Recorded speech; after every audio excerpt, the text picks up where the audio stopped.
Good morning. Good morning. It's 6 a.m. coffee with Shanda, and I'm not drinking coffee today. I'm actually drinking hot water and lemon. So I'm on this challenge that I'm putting myself on right now, and that challenge is how much water can I actually consume? So today I want to talk to you about 3 distinct ways you can outperform your limiting beliefs to create the results in your business that you want that actually put you on purpose.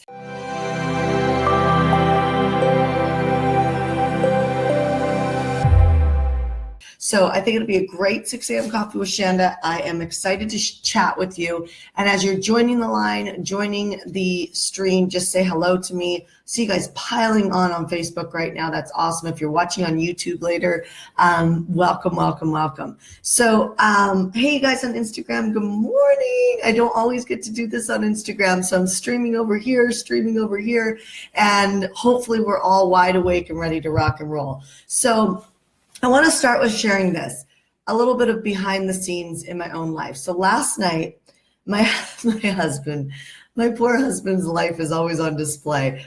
But he literally, so first of all, we've been training physically very hard together. One of the things that we know is when we actually move our body physically, we actually get out of a rut or outperform our limiting beliefs.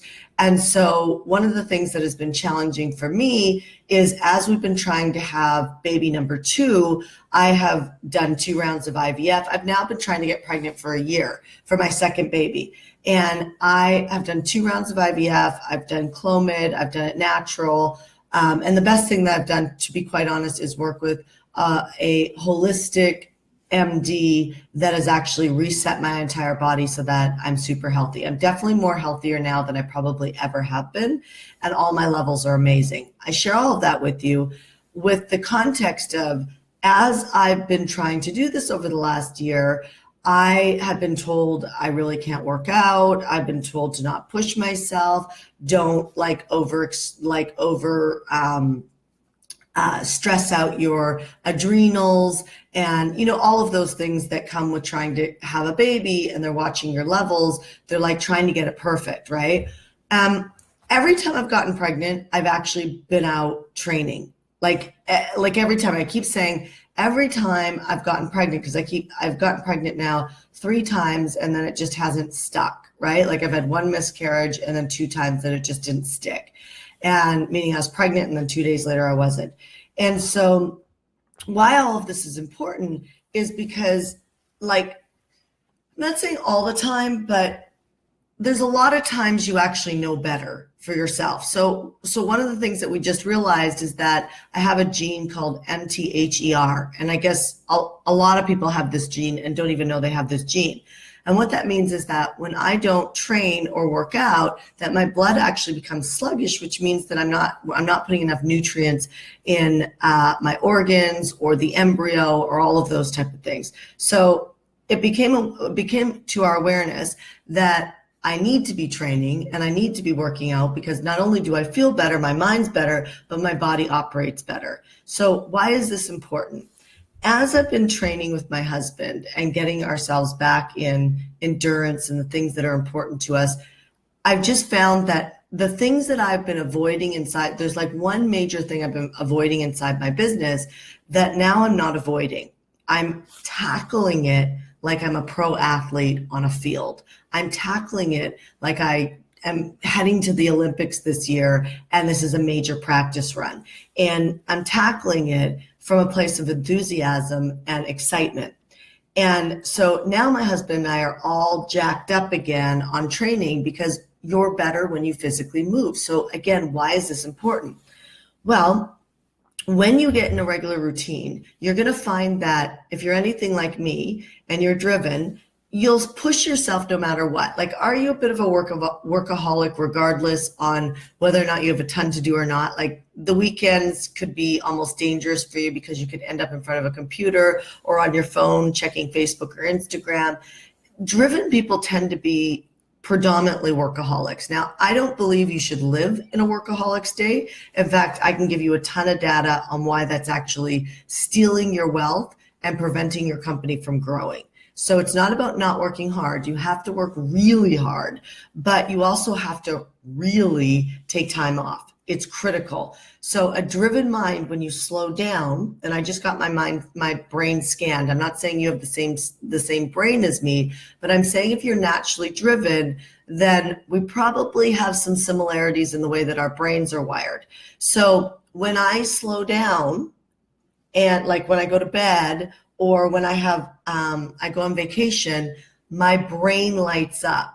Like you can actually watch, like we watched my brain on activity and we watched my brain on rest. And on rest, my brain lights up, which means that it starts creating these amazing ideas and I start solving the problems. So if I don't, and you can hear this from Tim Ferriss when he's studied all these highly successful people, you could look and they have this kind of drive that a lot of times we make bad. Like we make the drive bad and we're like, oh, why can't I stop working? Or then some of us blame our work and we're saying, oh, this is too much of a sacrifice to build a company because it's taking away from my kids or it's taking away from my fitness or it's taking away from something I love. And so we start blaming the company. But the truth is, even when you take the company out of the realm, if you go to be a stay-at-home mom or dad or whatever that looks like, you're going to find that you're still driven to create projects, right? That doesn't go away. So if that's you, I'm talking to you right now and I'm saying that's a gift. It's a huge gift, but how you optimize yourself to get the best results is really important. And not only have I studied some of the smartest and I would say best balanced, and balanced is a horrible word because it has us under the expectation that our life should look just balanced. Like we should always feel well rested. I don't feel well rested last night. Last night I went to bed at 9 p.m., which is actually late for me because I do coffee with Shanda. But I slept from 9 to about 11:15, and then my son woke up and came and told me he had to go to the bathroom. Like he can't go to the bathroom by himself. He wanted to wake me up and tell me he had to go to the bathroom. He's 3 years old. So I get up and I go to the bathroom with him, and then I'm awake. Right now I'm awake until about 1:30, 2 o'clock in the morning, and then I'm up again at 5 a.m. for coffee with Shanda. So that dynamic isn't balanced at all, right? If you're going through a stressful moment in your life, that is not going to put you in a balance because your mind's going to be thinking. The key is how do you actually walk towards the things that you resist so that when your life is in balance and out of balance, you're still optimizing your purpose, right? At the end of the day, we don't know how many days we have left. We just don't. You don't know how many days you have left. You don't know if you're going to have a heart attack or you're going to end up with cancer or you're going to get hit by a car. I know this is all morbid, but I literally am in the process right now of asset protection. And I'm telling you, it's insane when you watch how many people end up getting sick or things happen. I coach people who one day they're fine and they're crushing it. And the next day I find out that they've been exhausted for like months on end. True enough, their body's been fighting cancer, right? And it's like, we just don't know when those things are going to hit us. But what I do know is that if you make a habit of running towards resistance, you're going to find when life keeps coming at you that you can handle it much differently. So my poor husband, a long way to get to his story, but yesterday, not my poor husband, but my poor husband, because I'm sharing his behind the scenes. He says to me, so we're going to bed. Zach and I are going to bed. I'm going to go read him his book. And we're actually in our master bedroom. And Ash, like I see him getting ready for the shower. The shirt comes off, he's heading to the shower with the towel. And I'm like, where are you going? And he's like, I'm going to take a shower. I'm like, guest bathroom, because we're going to bed. I'm going to go read him a story and go to bed. And he's like, he hates the guest bathroom shower. Like he hates it. And so he goes, you know what? I'm just going to take a shower tomorrow morning. And if you know anything about my husband can shower 3 times a day. He's the cleanest man I know. Like he just showers and brushes his teeth all the time. I love it. I absolutely love it. But for him to not take a shower after he trained yesterday, and, he worked all day, I'm sure it was really hard for him to not have taken a shower after just training and worked all day. Like that's just not like Ash.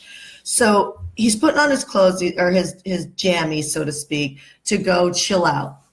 And I looked at him and I said, why don't you go take a shower in the guest bedroom because you're resisting it? And he says to me, it's just not that important to me. And so at 11 o'clock at night, when I woke back up, I said to him, he was talking about optimizing his life. And he they've got a big project they're working on right now. I found him behind his computer at 11 o'clock at night. And I started laughing. I said, "You're getting obsessed." And he said, "Yeah, like I'm just loving working." His company is called Highburst. It's the best hydration product I have ever taken. My makeup artist always says, like, I have no lines now that I take Highburst. This is not just an endorsement for his product. I was the hardest person to get on it because I only like to take pure stuff. And so, it's taken a year for him to really love what he's doing because it's hard, right? Like, it's hard to push towards something that feels like a boulder going uphill. However, as he's talking about optimizing his life at 11 o'clock at night last night, I'm like, well, you really get to look at the fact that when there's a moment that you don't want to take a shower in a shower, or you don't want to, go for a workout, which is not our problem anymore because we're over that hump. But, you don't want to deal with your taxes. You don't want to deal with, maybe a breakdown in your family, or you don't want to deal with, cold calling or whatever it is, whatever you catch yourself. And I recommend you do this for 30 days. Whenever you catch yourself in a space of you're resisting something, run towards it and see how your life starts getting crazy fun. I mean, the only thing that ever has your power is something you're resisting anyway. So if you gamify it, and there's tons of evidence and science on if you gamify things, that not only will you have more fun, but you'll get better results. So step number one is I want you to look at everything that you're resisting, and I want you to run towards whatever it is that you're resisting for the next 30 days. So just say, if you're going to do this, just say, yes, I'm going to do this. Right? Just pop that in the comments section and let me know that you're actually going to do this. If you want to optimize your life, there's a second thing you must do. You got to physically move your body.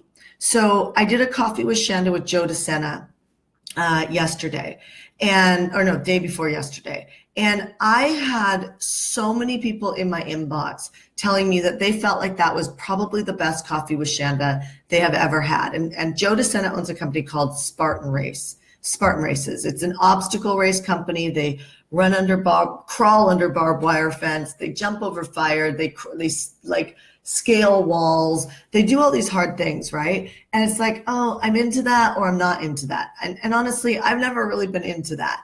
But I am into optimizing my mind, and I do know that moving my body physically optimizes my mind. So he tells a short little story that I'll paraphrase, and he said, he shared your brain before 20, and then all these increments up to 70 years old. And at 70 years old, I think he said that we're using 10% of our brain at 70 years old, that our brain actually starts to shrink. Now, remember, I just finished going to the Amen clinic, Dr. Amen, and I actually got my brain scanned. And they what Joe was saying is very true, that as we get older, our brain becomes less active. Well, the reason why is, one of the reasons why, I'm not going to claim to know everything about the brain, but one of the reasons why is because our brain starts to cheat. And it's like, have you ever seen a little baby walk into a room? They're like, or like my son, when he actually saw Halloween and chocolate for the first time, he like it was actually this past Halloween, he tried to eat the chocolate through the wrapper because he'd never had sugar before. He'd never actually had chocolate before. And so it was like this amazing moment that it was hilarious to watch because he was so thrilled and excited about it, right?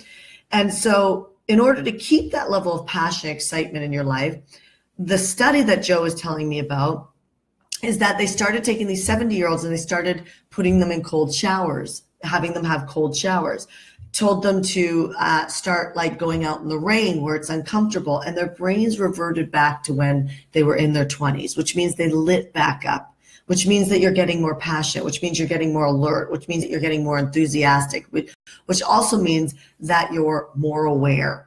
right? You're more woken up. And so my point in sharing that with you is that I definitely think that you could reverse the signs of aging in a huge way. There's another thing that the Amen Clinic taught me is if you make it to the age of 80, that it's a crazy number, like 50% of the people that hit the age of 80 have some level of dementia or Alzheimer's. Like, that's a scary thought to me. So when we hear things from Tim Ferriss, who studied all these like super powerful people and super huge leaders in the world, stop putting the leaders up here. Start putting the leaders right here in your heart, which means that you have all the capability in the world to be able to lead your life to full optimization, to step into the biggest purpose possible.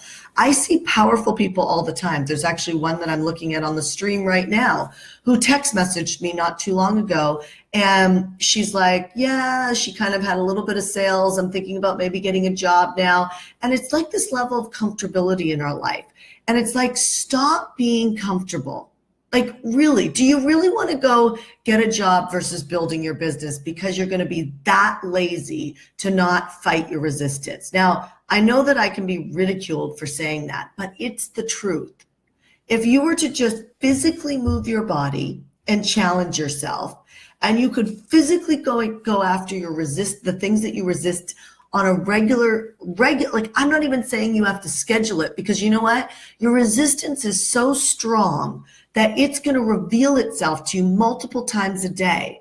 So if you could just be obedient, you know, the scripture, I'm not going to go religious on you, but scripture actually says that you are molded, God molds you in the fire.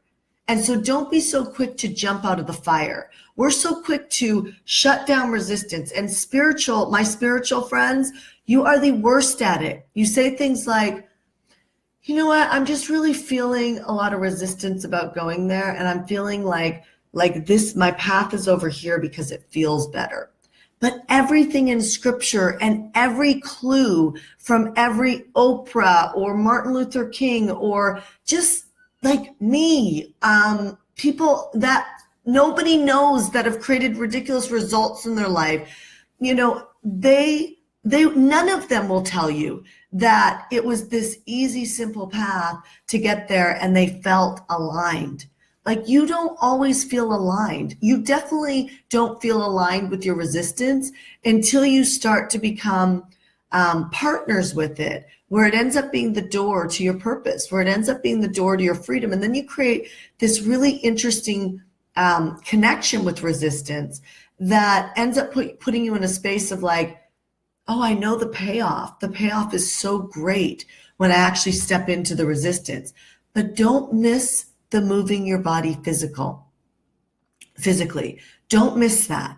Because I'm going to tell you, with all the empowerment that you can put in your brain, if you don't challenge yourself physically to get uncomfortable, you are leaving so much on the table of what's possible. You're just leaving so much on the table of what's possible. The third and last thing that I just want to share with you is if you run towards doing everything that you resist and gamify it. So for instance, my husband should have taken a shower in the guest bathroom last night, right? He should take it today.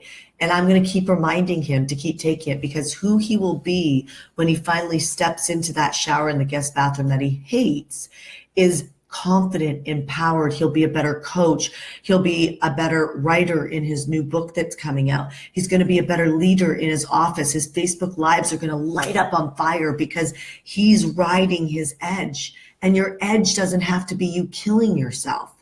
It has to be, are you doing these things behind closed doors, these little tiny things that, you know, I believe that, and it says this in scripture, and I believe this, that God actually allows the enemy or allows these things to come in and challenge you and test you because he's molding your character. And remember, we're never handed anything that we can't handle, which means that if you couldn't handle it, then the Lord would step in and help, right? But you can handle it. Anything in your life that's breaking down right now, it's breaking down for a reason. So walk towards it.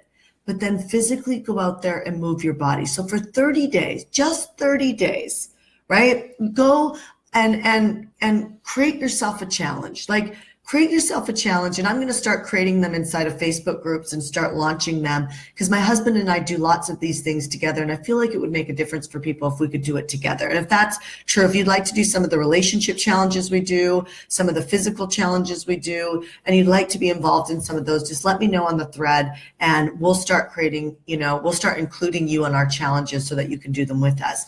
But with that being said, move towards what you resist. Physically move your body for the next 30 days. And then the third thing is inside your business, it'll be very easy for you to remind yourself that you got this. It'll be very easy for you to remember that, because here's the deal. You will naturally start moving towards the things that make you money. The things that make you money are often things that you completely resist. And you resist them because you don't know enough, or it's not clear, or somehow you feel like you are at a disadvantage or you need more help to get there. And I'm going to tell you that the biggest results that I've created in my life has not been from a formula that somebody else has given me. Now, don't get me wrong. I have a formula. However, it's who I'm being in the process of executing that formula. I don't care who you are. In order to grow a business, you have to walk through these elements of having no idea what you're doing, reinventing yourself and inventing yourself, and walking into the abyss of, I have no idea what I'm doing. And that, my friends, has a very high level of resistance. So you can see, if you do the first two things, it's easy on the third thing to grow a great business, because you're already optimizing in these small little ways throughout the day. So that's what I got for you for Coffee with Shanda. Those are the three distinct things that you can do to optimize your life, to be able to step into your purpose and be able to really create the business and the life that you want. Now, final disclosure, the thing with taking time off, you have got to be so powerful in your commitments and your integrity that when you say you're going to take time off, that you do. My phone goes in a box at night. If it doesn't go in a box, I will start using it again. My phone also goes next to me when I go to sleep. That's a downfall. When I wake up in the middle of the night or something like that happens to me, the first thing I do is I check the time. That's a gateway drug into Facebook and Instagram, and then it has me on it. That's a breakdown that I have to solve. What is the breakdowns that you have to start solving today that you're resisting? I'm going to tell you, the money-making things will get handled. You will handle them. If you do the shower that you don't want to do in the wrong bathroom, if you do the dishes that you don't feel like doing. I'm saying everything you notice that you're resisting, everything, start to laugh at yourself and be like, oh my God, I still have to do that right now. So God bless. Have an amazing rest of your day. I recommend you rock it out, and you didn't just sit through 20 minutes to just have this be a great idea. Set a system, set an alarm, set a reminder, put notes up around your house, your office, and remind yourself to walk towards what it is you're resisting today. My mantra is I have to do whatever I resist. I have to do whatever I resist. And the second thing is get a 30-day complete physical plan in place that you are going to challenge yourself and move. All right? Here's to better brain health and better optimization. Talk to you soon. Bye.